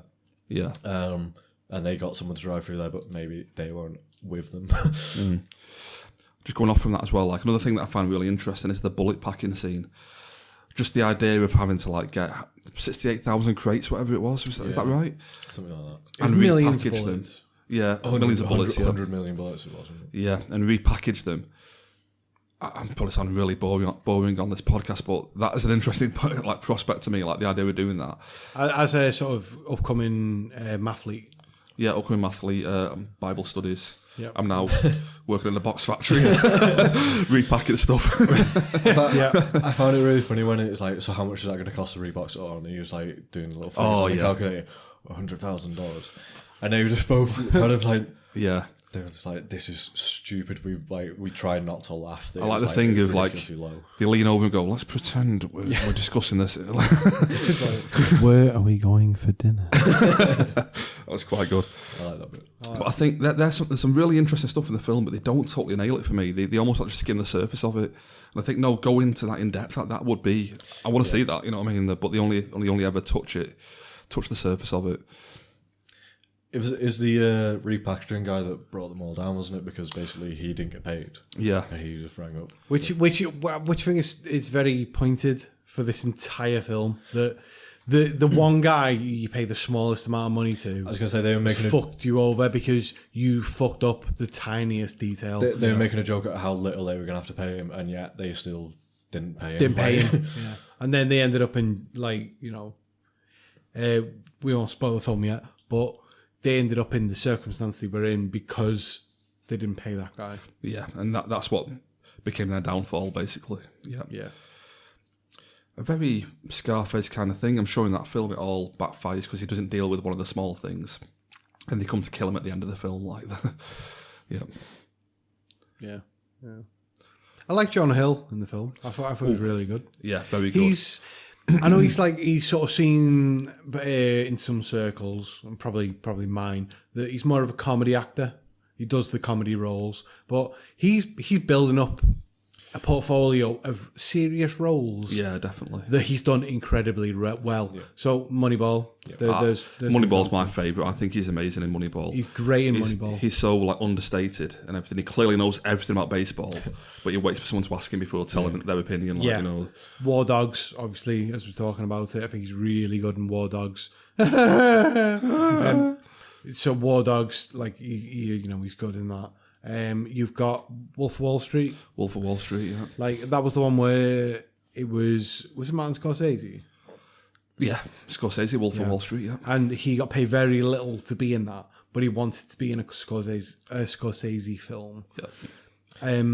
He does play a comedy role in that, though. I mean, like, Wolf of Wall Street... But it's a comedy role in a... It's like, I don't want to say an adult film, but it's not a super bad. It's not a not so. It's not, no, exactly. It's not that yeah, comedy that he has done before with like Seth Rogen and that kind of comedy. He plays it a lot better in Wolf of Wall Street and War Dogs. War Dogs is, I'm saying, a serious film, but it's very, very funny. Like, from the get go. I mean, going off from that, like, for me, again, with Todd Phillips being a director who almost like copies other things. It feels like The Big Short almost. Like, have you seen The Big Short? It's a comedy take on an actual political issue. Yeah. And this is doing the same thing. It's a real life political issue that they've turned into almost like a black comedy kind of thing. And again, it's just like, you know, following what the films... It might be a bit harsh because like there were similar release dates for them, but you know what I mean? It just feels like he's almost missed the boat with it, with what he's doing kind of thing. Yeah. I can't fault John Hill on serious films, though. It's like, it's... Every serious film I've seen him play like a serious role. I know this is a bit of a black comedy, this one, but he's nailed it every time, and I can't fault how he's acted it. Can I go off from that? Just the Jonah Hill character in this film, it is quite complex, like what he does. Like I love this character. I think I read it online. I can't remember the source, but basically the character is based around the fact that he finds out what people want from him and becomes that character. Yeah. Do you know what I mean? Like that's just perfectly sums up like his character in this film. The bit when he's like having the meeting with the Jewish guy and he's wearing a skull cap. Yeah.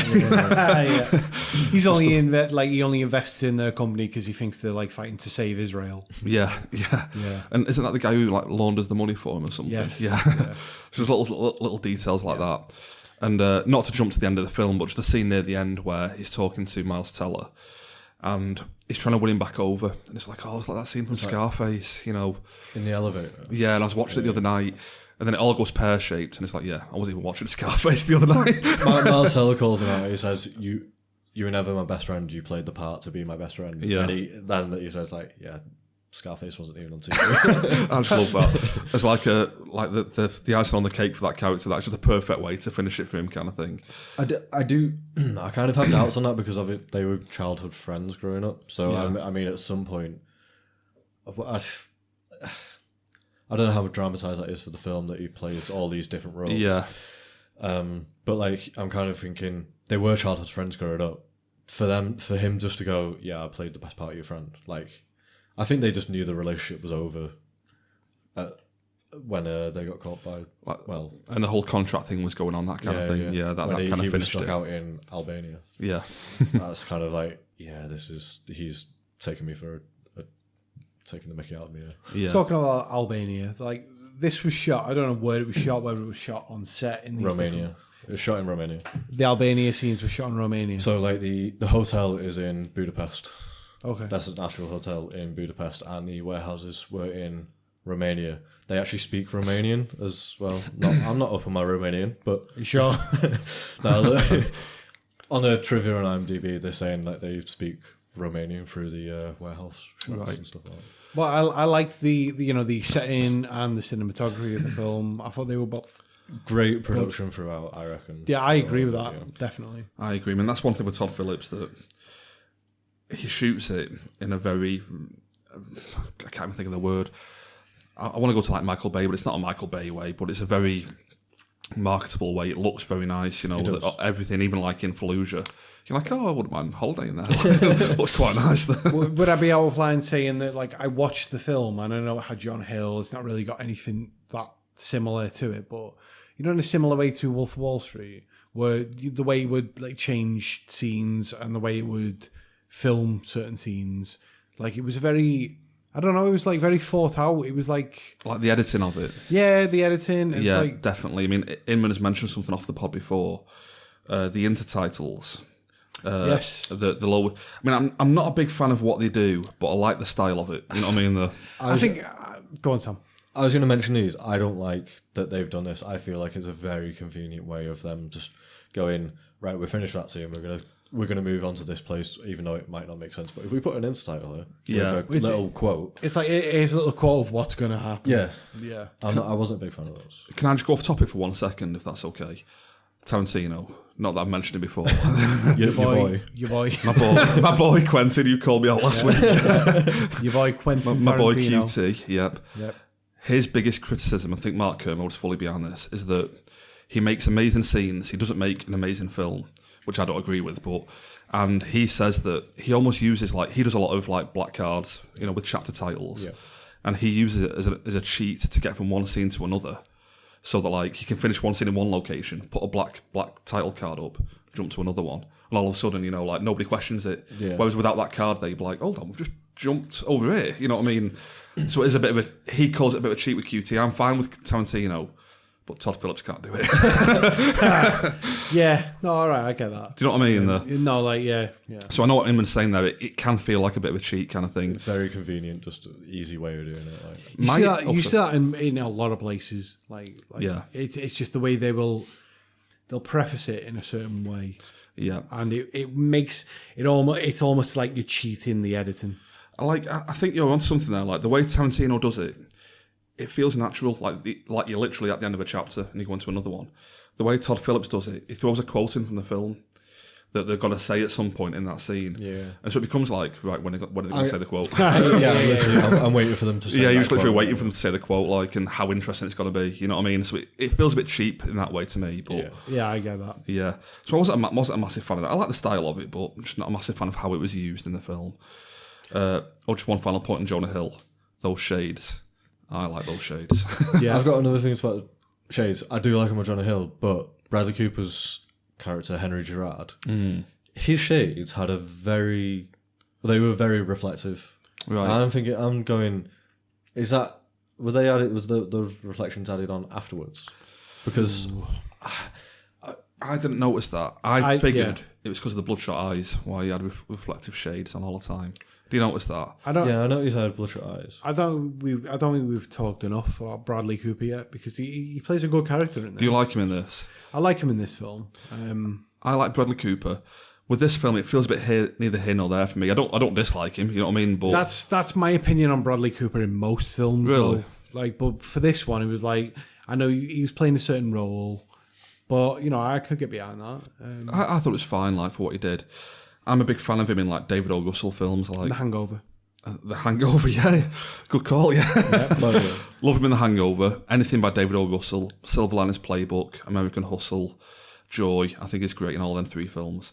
Like saying this, but it's almost like a bit part player, isn't he? You know what I mean? Oh, he's not a main character. He is an extra part of this. He's got a producer credit for this. Oh, really? So I did not know that. I'm thinking maybe he's because he's worked with Todd Phillips on The Hangover. I've only just, even though you mentioned The Hangover, I've literally just made the connection. It's Todd Phillips, isn't it? And I'm thinking he might have been drafted in to be producer credit and why are you here? Yeah. We've got this little character that is going to... Yeah, just do some good for coke, you. get your eyes nice and bloodshot, get on set. If we sort of skip to the ending, we'll go back. But on the ending, the final scene is Bradley Cooper with What's the guy's Miles name? Teller. Yeah, Miles Teller. David. David. You know the whole scene at the end where it's as if he feels sorry for him and has a briefcase full of money. yeah. And he's like, here's a bunch of money, don't ask any more questions. Goodbye. So, like... Yeah. Can I go off from that? That is one of my issues with the whole film. The film to me feels like it should be darker. This is a really dark, like weapons, arms dealing.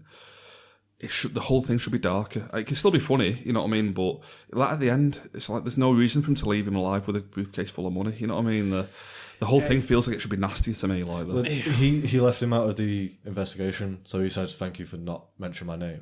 Yeah, Well, but why? yeah, Why? Like that was my thinking. Was like, why does he give a shit? His name's not came up. You don't need to go and give him a briefcase full of money. It's very much.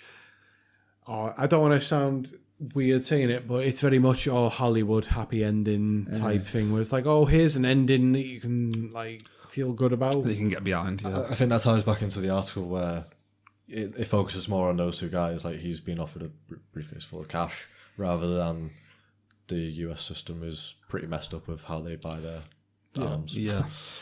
And just the fact they're given a contract to arm their military to like a couple of stoner guys, Yeah, that is quite just scary. stoners. Like that's a scary thought. Yeah, Just because they offered the lowest. yeah. They look well. Can I jump to a scene from that? Yep. The scene where they do that, they get stoned to go in to like take the edge off, Yes. and they Is sat this- down with yeah, the FBI guys. Do you mind if I do this? Are you okay? Go for it, Go yeah. for it.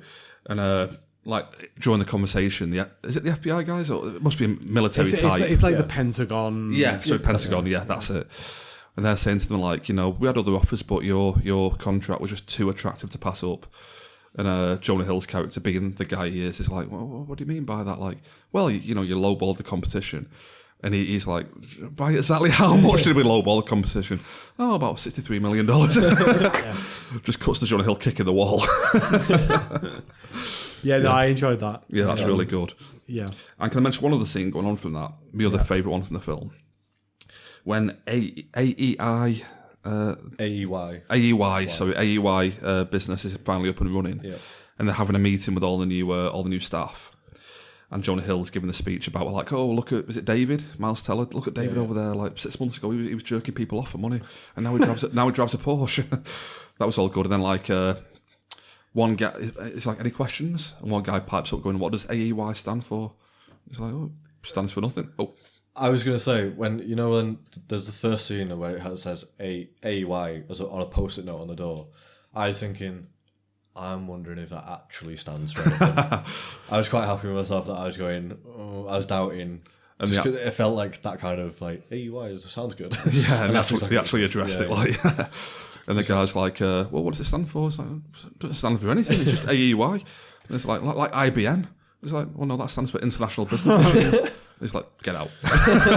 You're not going to fit in. You're not going to work. Yeah, get out. Quite like that. Yes, I think I've covered Jonah Hill's cool shades. I actually looked into buying a pair of these, thinking, oh, I'd sue a pair of those. Yep. £400. Yeah, I'm not buying those. You need some, John. You need some bitcoins, mate. Yeah.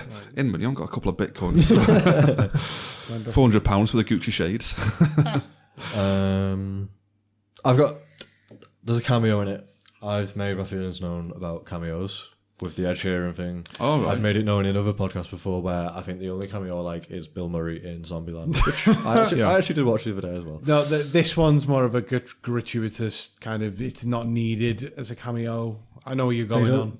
Basically, they need some hard guy in the club. They don't need Dan Bilzerian to step in to do that role. Who's this? Sorry. So, yeah, go on, Tom.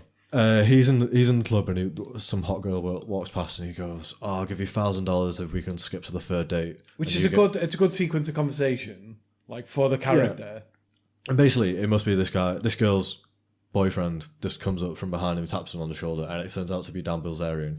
So Dan Bilzerian is Instagram famous because he's known as the Instagram king, of Instagram.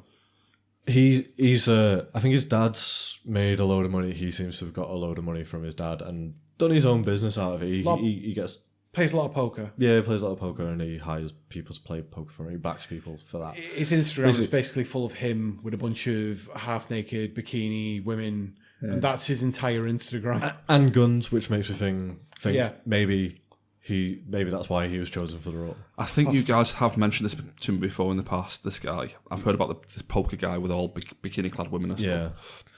Yeah. Me. Either you guys or like Nick and Jonathan Work, maybe. Yeah. Yeah, one of those guys. One of us. Basically, he turns up and I'm like, "What are you doing here?" Like, they're in a club is it LA? Where are they? Vegas. Are they in Vegas? Where they meet Bradley maybe, Cooper, yeah. Maybe that is where they... I don't know whether that's where they're in the club, though. I feel like they're in where they meet Bradley Cooper. I don't think they bring Bradley Cooper. It's I early don't- on in the right, film. oh, right, okay. It's before they even get any sort of like big contracts. Right. Cooper's definitely in Vegas, but... Yeah. No, it's before that, and I'm like, nah, you just wouldn't be there. It's just a cameo I don't like. I'm just like, nah, just... That's the type of cameo I don't like, where it's like, just like it was only a few seconds, so I'll live with it. But it was very much just a throw in. You're throwing it in. I understand that you're throwing him in to go, let's generate a bit of buzz. This guy is in our film. Yeah, but it's a bit too gratuitous kind of thing. Yeah, like the Ed Sheeran thing on Game of Thrones, I don't think was as gratuitous as that was, because people would have watched Game of Thrones anyway. Yeah. But with this guy, like, there's no reason for him to be there. no, kind of thing. like he's got that much of a following that people probably did go and see that film knowing he'd make a 4-second cameo in it. Yeah. And I don't like that. I've got some trivia. Yeah, go for it. The film, they were in talks with Jesse Eisenberg and Shia LaBeouf to play the two characters. I can see that. Ooh, I can could see that. it. Yeah. I can see Shia LaBeouf playing the Miles Teller part, definitely. I am glad they went with Jonah Hill and Miles Teller. Yeah. I've got to admit, I'm not a massive fan of Miles Teller in this film. I think Jonah Hill's really good, but Yeah. Miles Teller's very, like, He's fine. anyone could play that part. Like, Jonah Hill's Yeah. fantastic. Like, Yeah. He's fine though. Miles Teller, this goes back to them portraying the characters. He plays David a lot more stricter. Yeah, he's meant to be than what Jonah does with Ephraim. Yeah, he's meant to be the straight guy, and it's the Jonah Hill's, like, mental guy. Yeah, that's probably a limitation in the script in real life, isn't it? Yeah. Than the Well, actor's ability. David was involved in the film as well. I think he was maybe not producer, but he was sort of giving direction of where to go, and it was more his story than Ephraim's. Anyway, Yeah. David is also in the film, so when real life David is in the film, so when Miles Teller David goes to the care home to try and sell the bedsheets, you have the guitarist. That is David, the arms dealer, playing the guitar. And so, I didn't know that. yeah, a bit of trouble. What else was there? Can I just jump onto something from that? You mentioned earlier the article it was based on. Did we cover this at all? I don't think we did we? Yeah, a little bit. But Did we? It came from like a Rolling Stone article. yeah. And I'm sure it was a good article, but I'm just amazed by the fact we're at the point where like films are being based on like magazine articles now. Yeah. You know? Like, you'd have, this is based on a book, or like, this is based on based on like a true Pulitzer story of Prize winning book, you know? Yeah. No, it's an article. someone's true story of a biography and stuff like that. This Yeah. is Rolling Stone's article, not even written by the... Yeah, by the people involved. Ephraim actually wrote memoirs, and he tried to sue Warner Brothers because he was saying, this is based on my memoirs. And Yeah. they were like, well, no, actually, it's just based on a boring article. To be fair, I can kind of see his point with that. Like, I think he was writing them after maybe they started after the filming film. and stuff like that. It's just like, yeah, He's that just sounds trying to like jump on the bandwagon there. yeah, like a Jonah Hill kind of thing to do by the sound of it. Yeah. Last thing I was going to say is the soundtrack. I absolutely love the soundtrack. Oh, I All have the to say, songs, like the soundtrack was the top good. quality and I enjoyed that. good choice of songs in the film. It feels a bit.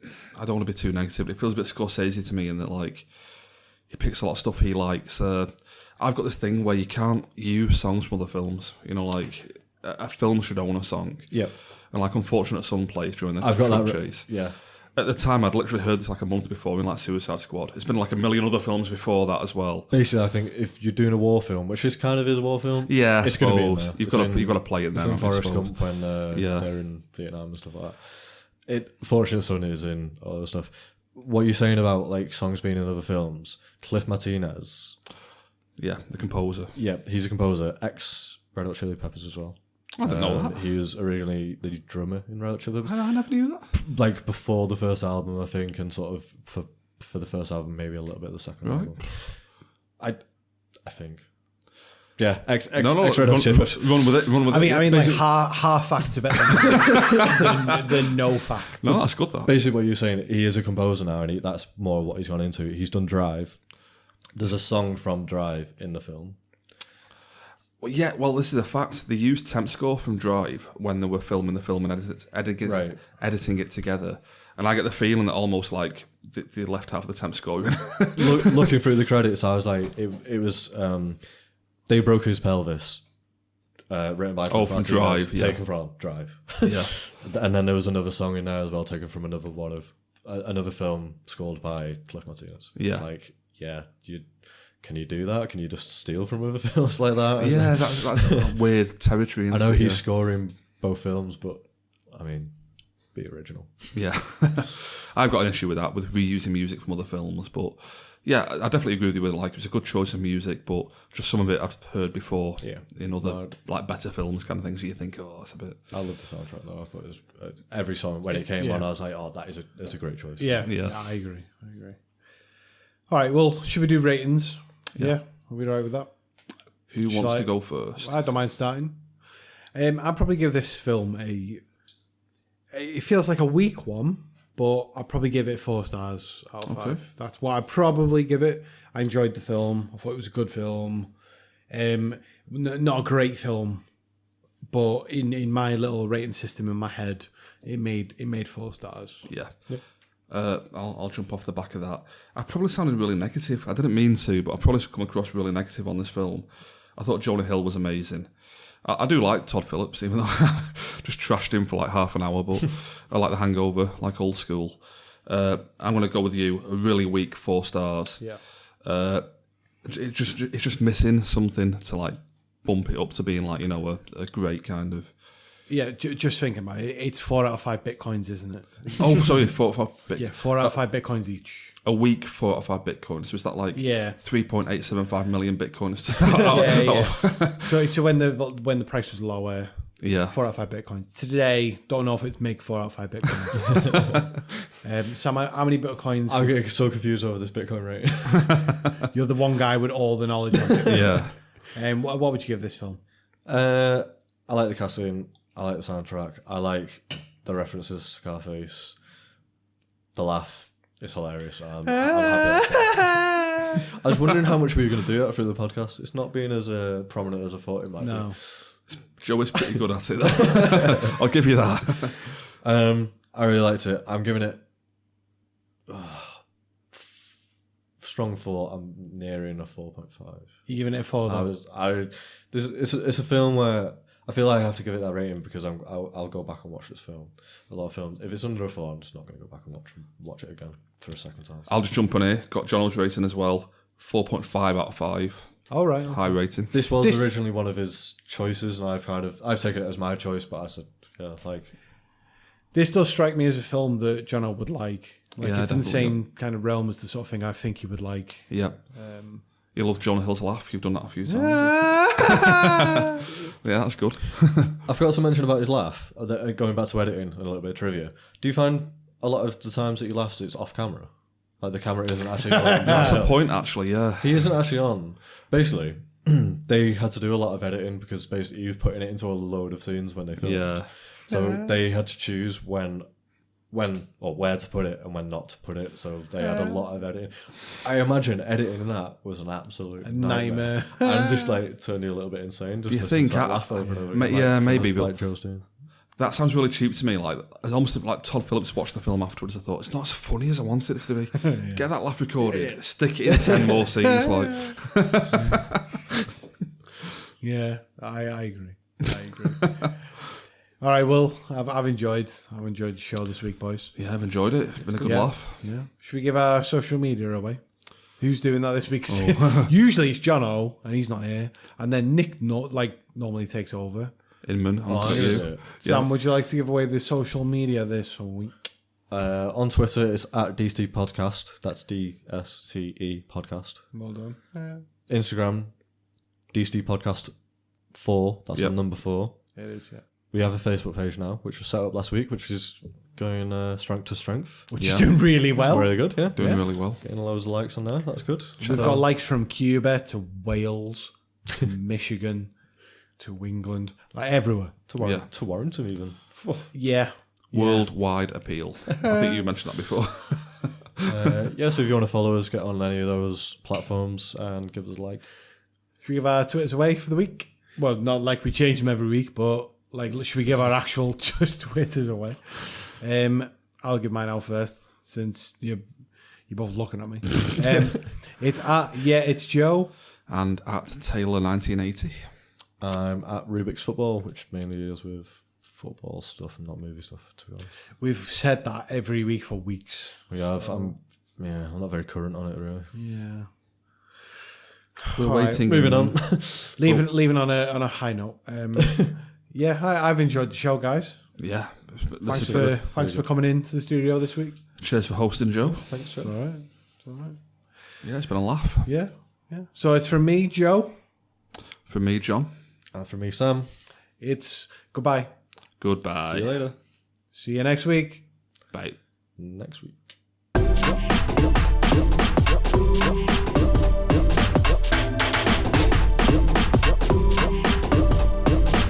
Together, they exploit a government initiative that allows businesses to bid on US military contracts. Starting small allows the duo to rake in money and live the high life. How big was that contract?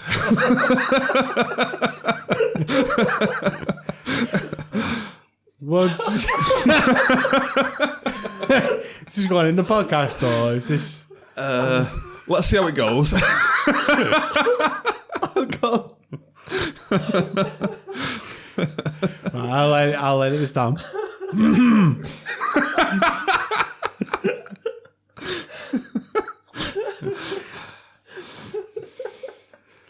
Oh, God. Come on, boys. Like an hour and 44 in here. Oh, that's good.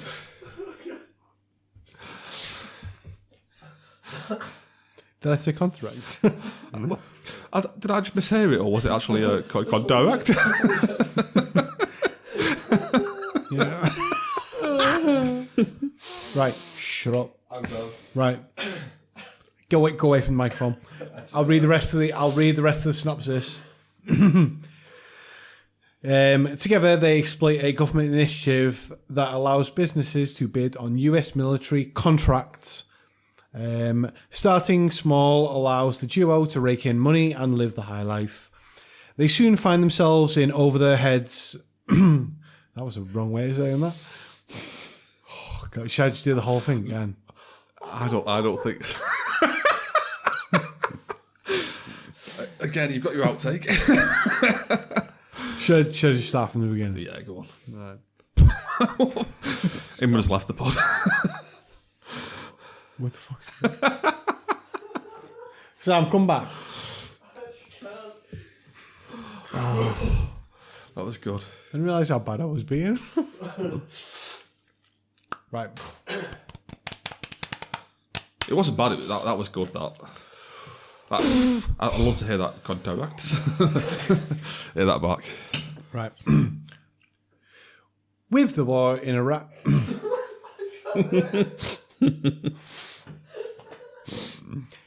This is the end of Don't Spoil the Ending. This is how it ends with bitcoins and contracts. I mean, we need to go Bitcoin contracts before we can. oh, that's good. Right. Let's get the synopsis done and then we'll wait for him to come back. Oh, listen, hopes as well. Let's come back and read these. Let's do it in the living room. Right, you ready? Right. With the war. With a what?